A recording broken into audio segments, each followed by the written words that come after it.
আপনারা বিসমিল্লাহির রহমানির রহিম সংবিধানে আল্লাহর উপর অবিচল আস্থা এবং বিশ্বাস, রাষ্ট্র ধর্ম ইসলাম, এগুলোকে সংবিধানের মূল নীতি হিসেবে স্থায়ীভাবে জায়গা দিতে চান না।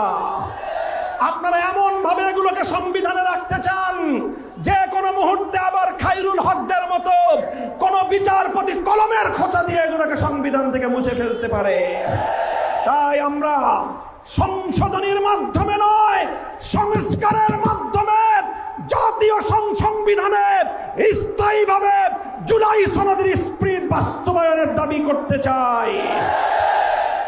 এই গণভোটের রায়ের সঙ্গে যদি বিশ্বাসঘাতকতা করা হয়, জনগণের অধিকারকে যদি রাষ্ট্রীয় ক্ষমতার জাতাকলে পিষ্ট করার চেষ্টা করা হয়, আবার জুলাই হবে, আবার যুদ্ধ হবে, আবার লড়াই হবে, আবার সংগ্রাম হবে ইনশাআল্লাহ। আসসালামু আলাইকুম ওয়া রাহমাতুল্লাহ।